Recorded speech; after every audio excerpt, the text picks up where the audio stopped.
पूजा कौन करेगा? वही न करेगा। और उनको सताने वाले कौन है? मन है। सताने वाला मन है। और यह मन जो है, मन के द्वारा हम लोग पूजा नहीं करते हैं, अगरबत्ती दिखाते हैं, मन कहीं और है, नहिरा ससुराल में, काम में, ड्यूटी में है, मेरा मन वहाँ है। लेकिन मन को कहते हैं, मन को समझाने के लिए क्या करना होगा? तो मन को समझाने के लिए मन को ही कोई चीज पकड़ाना होगा। हम लोग हाथ को पकड़वा देते हैं, जीव को पकड़वा देते हैं, इनसे काम चलने वाला नहीं है। इनसे काम चलने वाला नहीं है। इनसे ये रोग नहीं मिटेगा। कौन सा रोग? जो संसार में सबसे बड़ा रोग है, आवागमन का चक्र, आना जाना, आवागमन सम नाही दुख दूजा। इनसे बड़ा दूसरा दुख नहीं है। हम संसार में आए हैं, हम संसार में आए तभी तो हमको दुख है।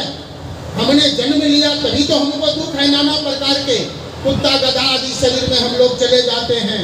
याद रखना, आपके गली में, इस गली में जो कुत्ता जो रेंगता है ना, वो दूसरा और कोई नहीं है। आपके गली में जो गाय गोरू जो रेंगता है ना, वो कोई और दूसरा नहीं है। इसी मोहल्ले के आदमी मर करके चले जाते हैं। कारण उनकी वासना यहीं फंसी हुई है। इनकी आसक्ति यहाँ रहने के कारण से आपके घर में आकर के वह चींटी बन करके, कीड़ा बन करके, भौरा बन करके, गाय बन करके, बकरे बन करके, कुत्ता आदि बन करके आपके ही शरीर गांव समाज में वो विचरण करते हैं। यहाँ आप लोग विश्वास नहीं करेंगे तो जिनके पास में जब इनका था, अजय बाबू का या ललन जी का या यहाँ के कमेटी वाले का, जिनसे संबंध था, वही लोग तो यहाँ आए हैं या बिना बुलाए भी आ गए। संबंध वाले आ गए ना, संबंध वाले ही आ गए, संबंध वाले ही आए हैं। ठीक उसी प्रकार से आप लोगों के गली में, आप लोगों के, हम लोगों के बीच में जो भी आना जाना हुआ है, कहते हैं यह आपका ही परिजन है, पर इस बात को हम आप नहीं समझ पा रहे। इसी का ज्ञान हम लोगों को सत्संग से मिलता है। इन्हीं का संशय हम लोगों का सारा दूर होता है। कैसे दूर होगा? उनको दूर करने के लिए कहते हैं संतों के सानिध्य में आएंगे। आने के बाद आपको वह सूत्र बता देगा। वह ये सारे संशयों को दूर करने वाला एक चाबी देता है। उनके पास में चाबी है। क्यों? उनको चाबी कहाँ से मिला है? उनको जो चाबी मिला है संतों को, वह उनके जो संत गुरु होते हैं, वह गुरु किसको कहते हैं? वह गुरु प्राप्त ब्रह्म हुआ करते हैं। गुरु प्राप्त ब्रह्म है, जिनके अंदर में इतनी क्षमता है। समझिएगा, गुरु किसको कहते हैं? जिनके अंदर में इतनी क्षमता है, वह अनंत अनंत ब्रह्मांड को उत्पन्न कर सकता है, उसका नाम गुरु। उसी का नाम परमात्मा है, उसी का नाम ईश्वर है। यह मैं नहीं कह रहा हूँ, भगवान शिव कह रहे हैं। भगवान शिव माता पार्वती को समझाते हुए कह रहे हैं, और माता पार्वती को समझाते हुए कहते हैं, हे पार्वती, गुरु जो होते हैं ना, वह गुरु मेरे जैसे शिव को उत्पन्न करने में अनंत अनंत शिव गुरु के शरीर में जितने रोमकूप हैं, हे पार्वती, जितने रोमकूप हैं गुरु के शरीर में, रोमकूप समझ रहे हैं ना, रोइया जो शरीर के अंदर में है वाले, जितने रोमकूप हैं जिससे पसीना निकलता है, हम लोग समझ रहे हैं, तो वह रोमकूप के अंदर में उतने गिनती नहीं कर पाते हैं। गुरु के शरीर में जितने रोमकूप हैं उतने ब्रह्मांड हैं, और उतने मेरे जैसा शिव है, तुम्हारे जैसा पार्वती है, भगवान विष्णु के जैसा विष्णु भगवान है, लक्ष्मी माँ के जैसा लक्ष्मी है, और ब्रह्मा के जैसा सृष्टि करता, पालन करता, संहार करता, और वह सृष्टि करता है। इतने इतने, उसका नाम गुरु है। पार्वती ऐसे कैसे को गुरु नहीं कहा जाता। वह गुरु के समक्ष में जब जीव जाता है, वह गुरु के समक्ष में जब जीव जाता है, तब उनका कल्याण होता है। और जब उनके पीछे में जन्म जन्मांतरों से, हे पार्वती, जब से सृष्टि हुआ है, तब से उनके पीछे में यह 14 इंद्रियां लगी हुई है। जब से सृष्टि हुआ तब से इस 14 इंद्रियां उनके पीछे में लगी हुई है, और यह उनका कभी छोड़ता ही नहीं पीछा। शरीर छोड़ दिए, यह स्थूल शरीर छूटा, स्थूल शरीर यह माया से बना हुआ है, यह माया से बना हुआ जड़ित 5 तत्वों से बना हुआ निर्मित यह शरीर जो है, यह शरीर छूट जाता है। इस शरीर के अंदर में और शरीर 4 है। यह स्थूल शरीर छूटा तो सूक्ष्म शरीर में प्रवेश कर जाते हैं, और यह सूक्ष्म का कारण ही बना हुआ है, जिनके कारण से यह हम लोगों को आना पड़ता है। और जैसे वह सूक्ष्म किसी और स्थूल शरीर में प्रवेश कर जाता है, हे पार्वती, तो वैसे यह जीव के पीछे में लगा हुआ, उनके पीछे में जो यह काम क्रोध लोभ अहंकार है, और यह सब का मालिक मन है, और 14 इंद्रियां भी 13 इंद्रियां और हैं, यह सब जुड़ जाते हैं उस शरीर में जाकर के। जैसे देखेंगे हम लोग, विश्वास करने योग्य बात है, एक गाय आपके बगल से रोज गुजरते हैं, वो आपको कुछ नहीं कहेंगे, और वही दूसरी गाय आ जाए आपके बगल से, किनारे से बगल से, वह आप उस किनारे से जा रहे हैं, अगर वो आपको देख ले तो दौड़ करके आप देखते हैं, करते हैं कि नहीं? एक कुत्ता आपके नजदीक में रोज आते जाते रहते हैं, और वह आपको देख करके भौंकता रहता है, और वह कोई अनायास कुत्ता आ जाए फिर भी आपके ऊपर नहीं भौंकता है। क्यों? वह शरीर में जाने के बाद उनकी गिनती वैसी लगी हुई कि गिनती करते मन को ख्याल कर, उनकी ऐसी गिनती मन को वहां जा करके अटकी हुई है, कुत्ते के शरीर में भी जा करके आपके ऊपर वह बदला लेने की आया। तो कहते हैं माता पार्वती, भगवान शिव माता पार्वती को समझाते हुए कहते हैं, ऐसे कल्याण नहीं होता है जब तक वह संतों के शरण में, गुरु के शरण में नहीं जाएगा, सत्संग को ठीक ठीक से नहीं समझेंगे, तब तक उनका कल्याण होने वाला नहीं है। तो अब हम लोग प्रवेश कहाँ कर चुके हैं कि हम मन बुद्धि इंद्रियां नहीं हैं, हम शरीर नहीं हैं, इस शरीर में रहने वाले हम हैं, इस शरीर में रहने वाले हम हैं। इस शरीर में जब हम रहने वाले हैं तो मेरा नाम पड़ा है जीवात्मा। मेरा नाम क्या है? समय हो जाएगा तो बोलिएगा ललन जी। इसका नाम जीवात्मा है, इसका नाम जीवात्मा है। तो जो जीवात्मा है, तो हम लोग इस शरीर में आ गए हैं, तो हम लोगों को दुख है ना? अब समझ रहे हैं ठीक ठीक से? हम लोग इस शरीर में आ गए हैं। जैसे एक उदाहरण देते हैं, अभी मीडिया वाले से आप लोग टीवी पर देखते होंगे, जो पाकिस्तान में है वह आने के लिए दुख हो रहा है उनको, और जो हिंदुस्तान में है पाकिस्तान वाले, उनको आने के लिए दुख है। तो यह हिंदुस्तान में आए थे तब तो दुख है, वह आ गए थे कहाँ? पाकिस्तान में, और तब यहाँ आए हैं, उनका जो है आज दिन तक का लेखा जोखा है, आज के बाद और कष्ट है और भी दिक्कत, तब ना उनको दुख हो रहा है। उसी प्रकार से वह कहीं और थे, यहाँ आए, यहाँ वाले इंडिया वाले चले गए पाकिस्तान में, भारत वाले, इंडिया नहीं, भारत को समझिए, इंडिया अंग्रेजों का देन है। भारत वाले आए हैं तो वह पाकिस्तान में गए तो उनको आने में दिक्कत। उसी प्रकार से हम लोग इस संसार में पहले थे परमात्मा के धाम में। मेरा धाम कहाँ है, मेरा घर कहाँ है, इस बात को समझ लीजिए। भगवान श्री कृष्ण गीता में अर्जुन को समझाते हुए कहते हैं, यह शरीर माया का है, यह क्षेत्र है, इसमें रहने वाला जीव जो है वह क्षेत्रज्ञ है, वह जीव क्षेत्रज्ञ है।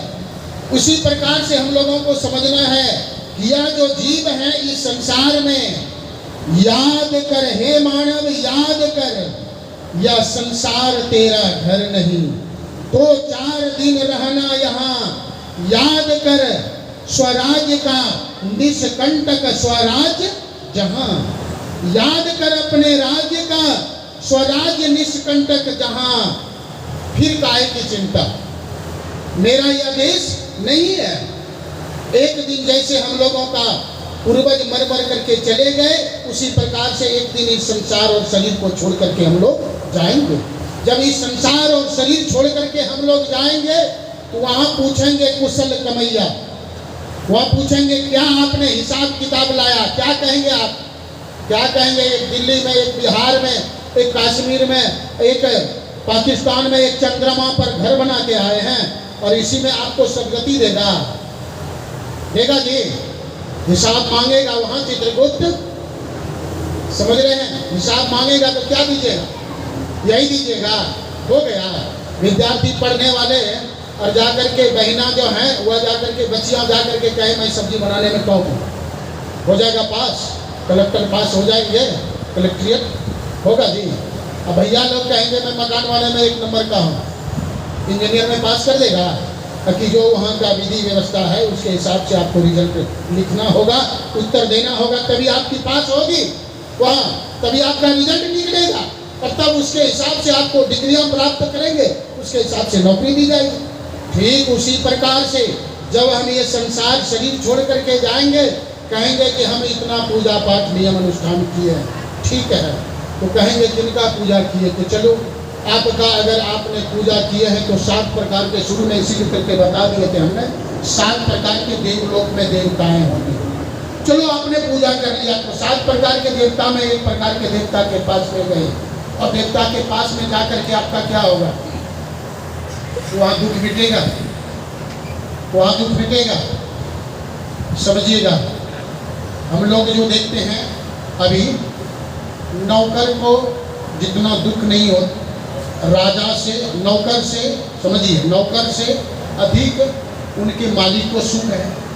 नौकर से लीजिए, नौकर से मालिक को सुख है, उनसे 10 गुना ज़्यादा उस मालिक का जो सेठ है जिसके कारण वो मालिक बना हुआ है, उनका भी और कई कैटेगरी है, उनसे उनको 10 गुना लाभ है, उनसे ज़्यादा लाभ। अब समझ लीजिए कोई अगर धर्मात्मा है उनको ज़्यादा लाभ है, उनसे धर्मात्मा से वह लाभ जो है उनसे 10 गुना ज़्यादा किन्नर को होता है, जो शरीर छोड़ करके गए हैं प्रेत में, वो तुच्छ जोनी के होते हैं, उनसे ज़्यादा लाभ होता है।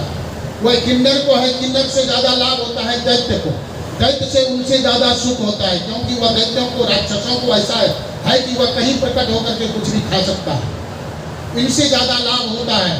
और इनसे ज़्यादा लाभ अगर है तो कहते हैं इनसे ज़्यादा, दैत्यों से ज़्यादा लाभ है पीतर लोक के देवता, जिनके लिए हम लोग श्राद्ध आदि करते हैं। तो पीतर लोक के देवता दैत्यों से, राक्षसों से अधिक लाभ होता है, क्योंकि वह भटकना नहीं पड़ता।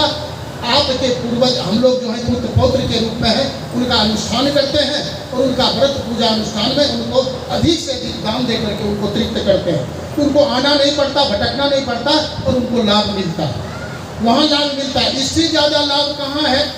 ये गरुड़ जी, ये भगवान शिव और ब्रह्मा जी के संवाद की बात कर रहा हूँ गरुड़ पुराण के आधार पर, क्योंकि श्राद्ध में गरुड़ पुराण पर ही पाठ होता है, पर गरुड़ पुराण पे नहीं। हम लोग श्राद्ध के क्रम में कर्मकांड का होता है, तो कर्मकांड से सार गर्भित बात निकाल करके सत्संग के रूप में आप सबों के बीच में परोस रहा हूँ, समझ रहे हैं?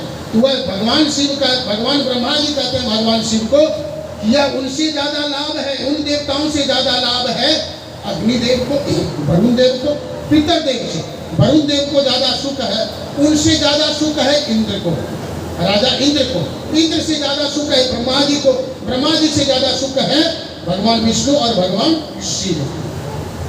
यह सुख की गति आई, लेकिन यहाँ संतों ने कहा नर्तन दुर्लभ देव को सब कोई कहत पुकार, सब कोई कहत पुकार देव देहि नहीं पावे, न मानव शरीर नहीं पावे, बड़े भाग मानुष तन पावा, सुर दुर्लभ सब ग्रंथ ही का।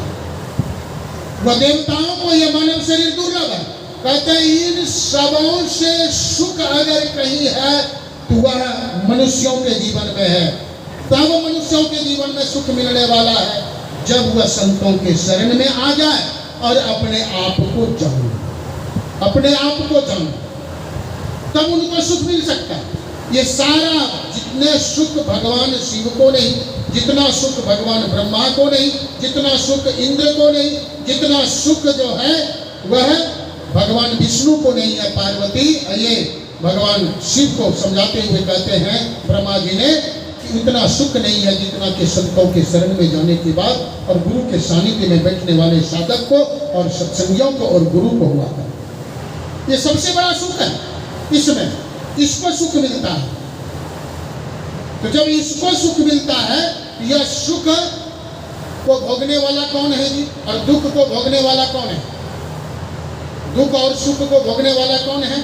हम आप कहेंगे कि हम फलाना और फलानी है।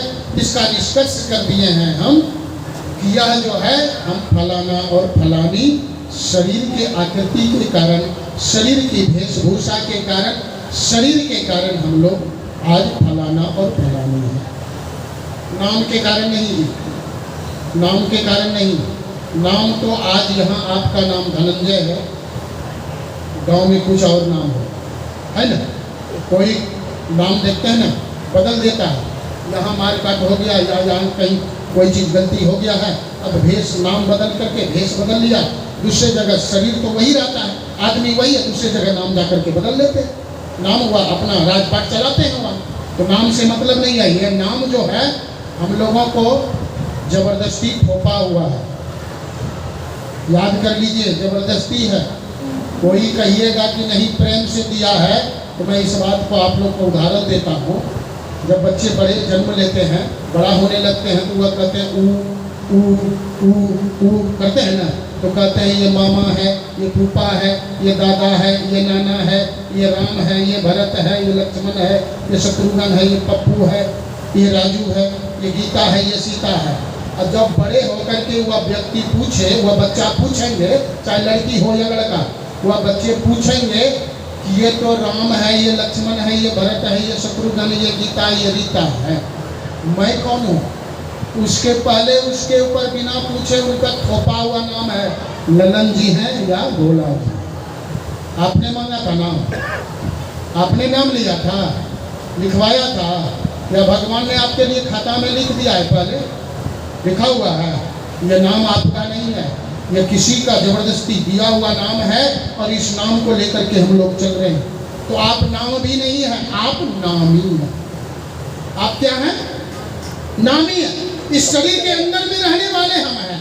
तो आप जब इस शरीर के अंदर में रहने वाले हैं, तो दुख किसको होगा? आपने शरीर धारण किया, आपने शरीर धारण किया, यहाँ आप लोग बड़े ऐशो आराम में बैठे हुए हैं।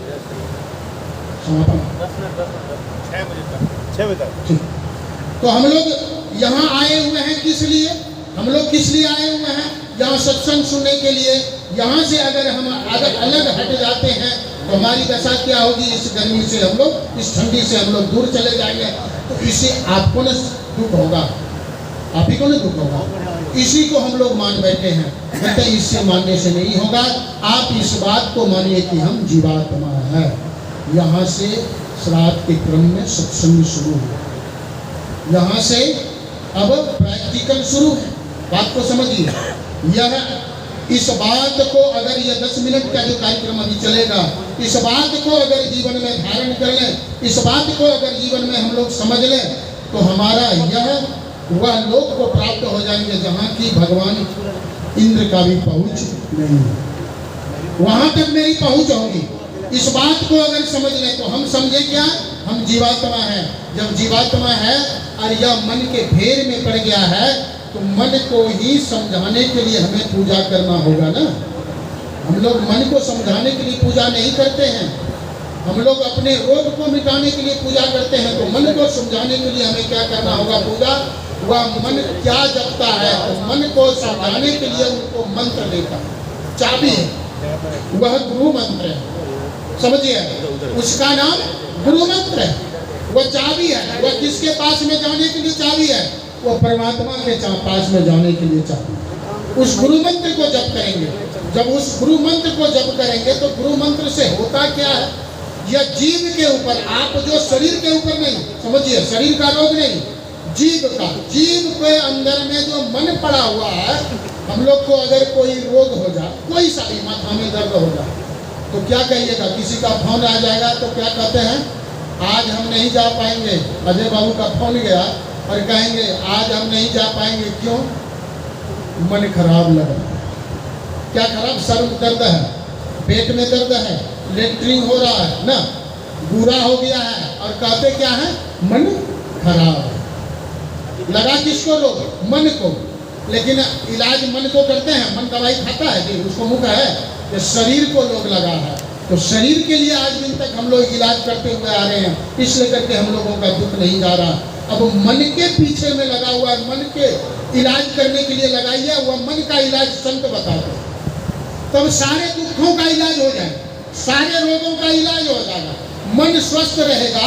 अभी किसी को एक उदाहरण देते हैं, किसी को एक थप्पड़ मार दे, एक गाली दे दी, गाली देने के बाद और जब वह उसको कहे कि नहीं मेरा नहीं मानता तो झगड़ा होगा, थप्पड़ मार दे और उसका मन उद्विग्न ना हो, लागा गाल में उद्विग्न मन ना हो तो केस होगा भी, लड़ाई होगा, लाठी डंडा निकलेगा नहीं ना।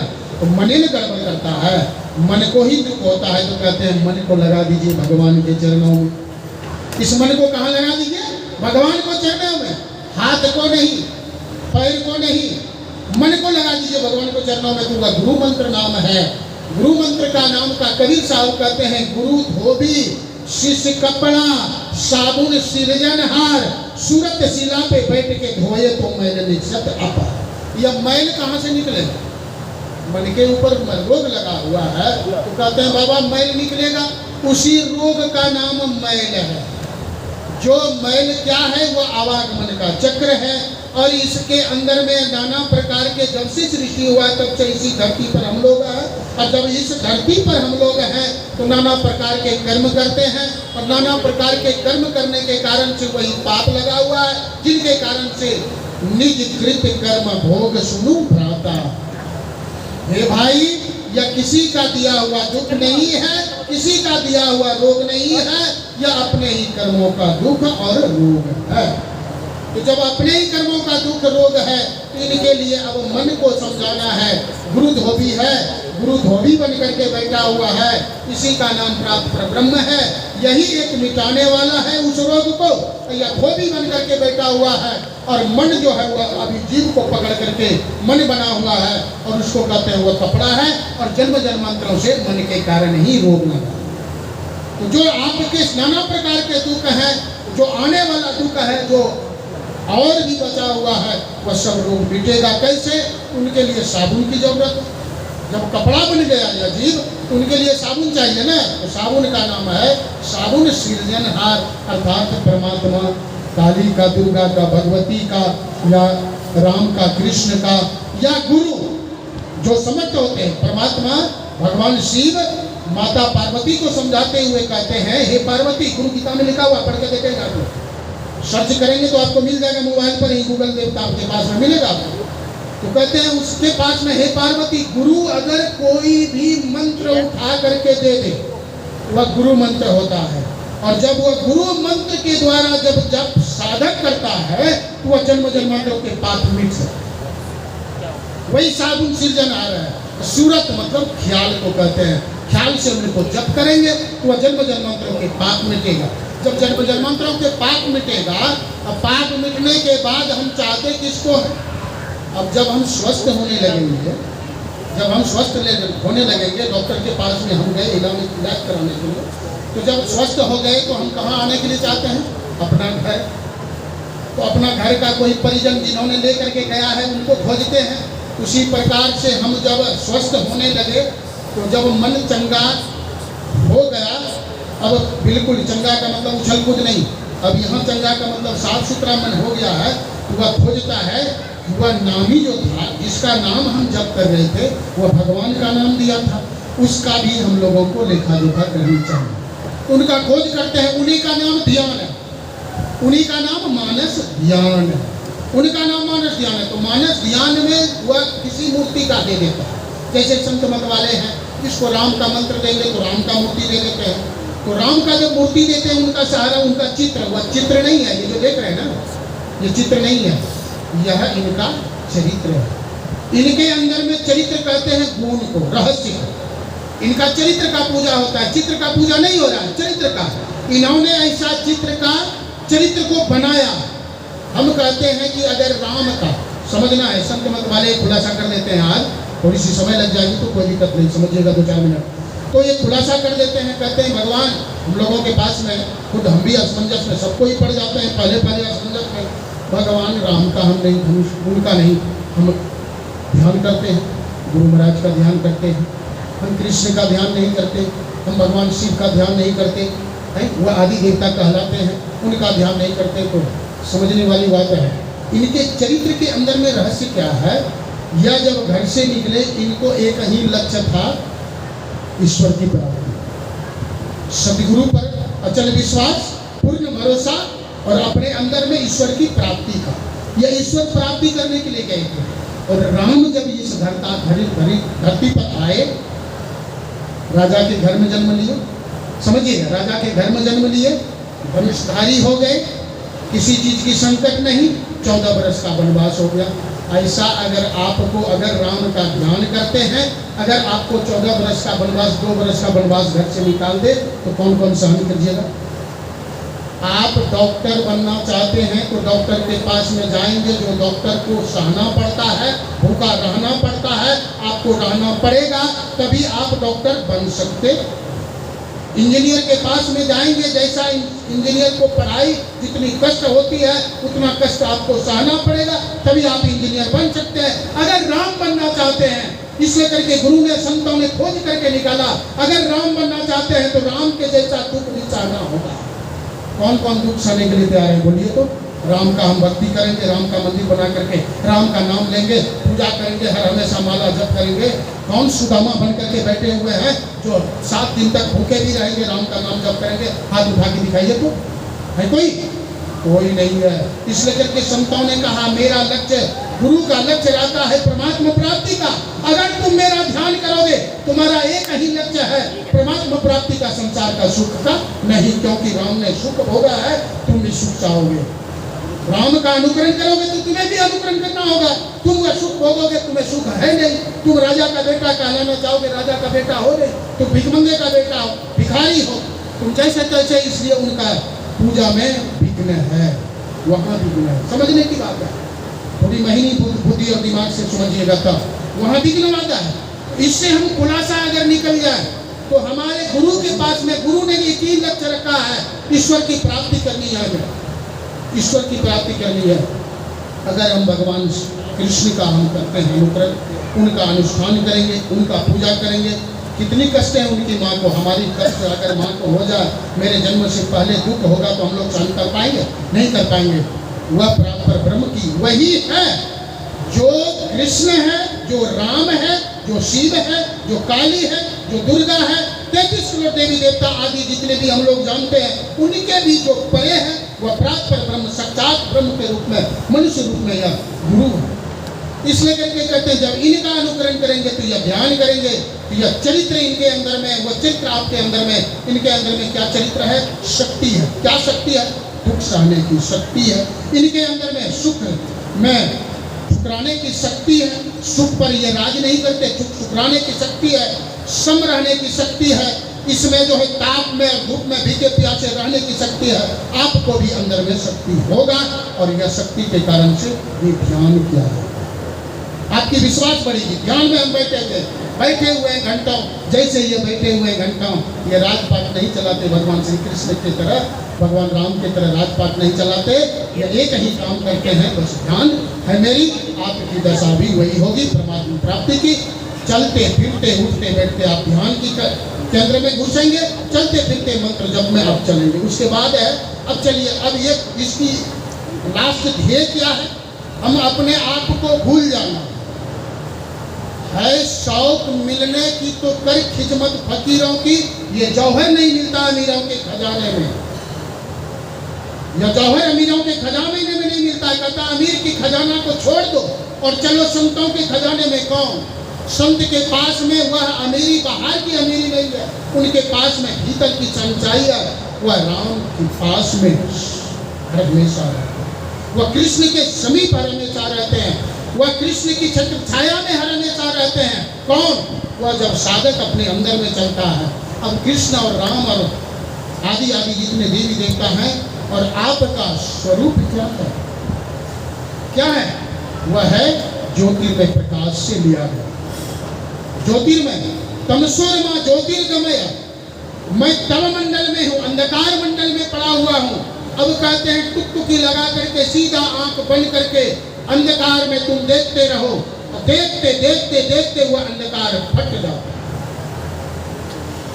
जब वह अंधकार फट जाता है तब श्यामल बिंदु का प्राकट्य होता है, और जब श्यामल बिंदु का प्राकट्य होता है, उनका दर्शन जब अंदर में करता है, गुरु महाराज संकेत किया, दृष्टि रथ चढ़ी ज्योति।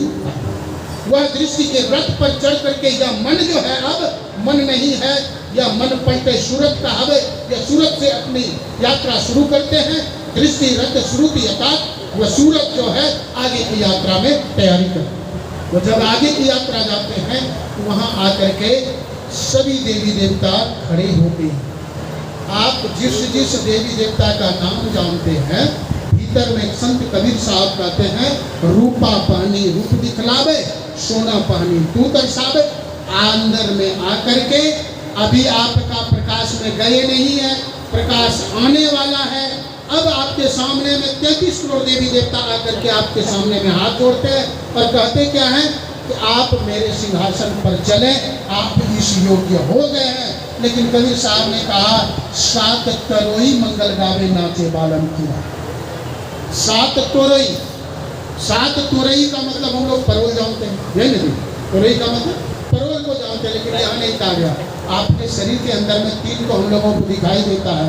उपनिषदकार कहते हैं, दीप ज्वलंतु वस्तुतः त्वविद्युत नक्षत्र भास्वर, अर्थात इस शरीर के अंदर में, इस शरीर के अंदर में कहते हैं, इस शरीर के अंदर में कबीर साहब ने इसका हिंदी में खुलासा किया, इस शरीर के अंदर में दीपक है, इस शरीर के अंदर में दीपक है, तारा है। हम लोग तारा, सूर्य और चंद्रमा को जानते हैं, इन तीन को जानते हैं। कहते हैं भीतर में चार और है। दीपक है, दीप है, ज्वालामुखी के तरह ज्वालामुखी, ज्वाला है भीतर में है, वह ज्वालामुखी, सभी पापों को नष्ट करने वाला ज्वालामुखी, वह ज्वालामुखी है। जुगनू के तरह हम लोग जुगनू को भी देखते हैं, अंधेरी रात में, अमावस्या की रात में जुगनू को देखते हैं, तो वह जुगनू की तरह भीतर में एक प्रकाश है, वह जुगनू की तरह दिखाई देता है। वह तारा नहीं है, जुगनू अलग है, वह जुगनू की तरह है। और एक दामिनी की तरह है, बिजली की तरह। चार ये हो गए, और सूर्य और चंद्रमा, ये चारों, ये सबों का ज्योति जला करके 33 करोड़ देवी देवता आकर के आपके पूजा करेंगे, पूजा करते हैं। यहाँ तक कह रहे हैं, अब जो है वह बिंदु में, अर्थात प्रकट होने वाला है बिंदु, उससे पहले 33 करोड़ देवी देवता आ गए, आपकी पूजा करेंगे। कबीर साहब कहते हैं, नाचे बालम किया, माया ठगनी नन चमकावे, कबीरा तेरे हाथ न आवे। माया ठगनी कहते हैं, ये जो तुम माया का रूप धारण करके आए हो, दो भुज वाले हो, महाराज ने कह दिया, दो भुज वाले हो, चाहे चतुर्भुज वाले हो या अष्टभुज वाले हो जाए, चाहे अनंत भुजा वाले आपके भीतर में आ जाए, यह सब समझना माया है। कबीर साहब कहते हैं, तुम्हारी माया नहीं चलेगी, ठुकरा देगा। जिसके लिए दर्शन के ललायित थे आप, अब भीतर में दिग्दर्शन हो रहा है, पलक बंद करते हैं, सामने में खड़ी है, आपकी आरती उतार रहे हैं। कहते हैं ये सब काम चलने वाला नहीं। भगवान शिव ने कहा, भगवान अर्धगुरु शंकराचार्य कहते हैं, गोरखनाथ जी महाराज कहते हैं, तो भगवान शिव के अवतार हुए, नाद बिंद जाके घट जने ताकि सेवा पार्वती की, ताकि सेवा पार्वती, और लक्ष्मी पार्वती आपकी सेवा करने के लिए आ जाते हैं। कहते हैं यह भी माया है। गुरु महाराज ने कहा इसको भी छोड़ देना। जैसे इसको छोड़ते हैं, वह प्रकाश बिंद में जाकर के विदित प्रमाण चमकता हुआ हजार प्रकाश, हजार सूर्यों की भांति, अनंत अनंत सूर्यों की भांति प्रकाश बिंब आता है आपके सामने में। वह आपका ही स्वरूप है, जिसकी पहुंच वहां हो जाती है। कहते हैं वह सभी आवागमन के चक्र को तोड़ डालता है, आवागमन के भेदन कर देता है। वह 5 शरीर भीतर के अंदर में है, और शरीर के अंदर में और 4 शरीर, उसको सूक्ष्म कारण का वह कारण, यह 5 को भेदन कर देता है। यह जैसे ही इन 5 को भेदन करता है, सूर्य प्रकाश में वह पहुंचता है जीव, और जब वह अपने आप को उस भांति देखता है, लगे हाथ परमात्मा जानते हैं। अब इसको पुकारने वाला, आज दिन तक आपने पुकार रहा था, अब आपको पुकारने वाली स्पंदन वाणी 5 बजती है, 5 नाव होते हैं, सुन एक एक को प्रति एक पे चढ़ी के निजना खोजना। 5 आपके केंद्र से, स्थूल और सूक्ष्म की केंद्र बिंदु से ध्वनि उठती है, सूक्ष्म और कारण के केंद्र बिंदु से ध्वनि उठती है, कारण और महाकारण के केंद्र बिंदु से ध्वनि उठती है, महाकारण और कैवल्य के बिंदु से ध्वनि उठती है। यही गुरु महाराज ने संकेत किया, 5 ध्वनि 5 शरीर के केंद्र बिंदु से उठती हुआ ध्वनि उठती है, और उसमें एक को पकड़ना है, उसी का नाम सार शब्द है। और सार शब्द को पकड़ करके जीव शब्द से निशब्द, निशब्द से परम पद को प्राप्त कर लेता है। यह प्राप्त करने के बाद जीव का आवागमन छूट जाता है। इसी के लिए यह श्राद्ध का कर्म किए जा रहे हैं, इसी के लिए हम लोग आज सत्संग करते हैं, इसी के लिए यह मानव शरीर भी धारण इस जीव में। तो मानव शरीर की उपलब्धि यही है। और आज के मन का खिलवाड़ सारा नष्ट होता है। इस प्रकार से करने के लिए कहने सुनने के लिए तो बहुत बातें हैं, कहने सुनने के लिए तो बहुत बातें हैं, लेकिन अब मैं आप सबों के बीच में ये कहना चाहता हूँ, 1 मिनट के लिए हम लोग अजय बाबू के पूज्य स्वर्गीय पिताजी के लिए जहाँ कहीं भी हो गुरु महाराज से प्रार्थना करें। मौन धारण करके जो माताएं दीक्षा लिए हुए हैं वो अपने इष्ट देव से, जो नहीं दीक्षा लिए हैं तो अपने अपने भगवान को, अपने अपने इष्ट देव से प्रार्थना यही करेंगे कि मेरा जिनके कारण हेतु यह सत्संग किया जा रहा है उन दिवागत आत्मा को चाहे जहाँ कहीं भी हो उनको लाभ मिले और संत सदगुरु का सानिध्य मिल करके एक न एक दिन वह पार ब्रह्म परमात्मा में जा करके आवागमन का चक्र छूट जाए। बोलिए प्रेम से श्री सदगुरु महाराज की जय।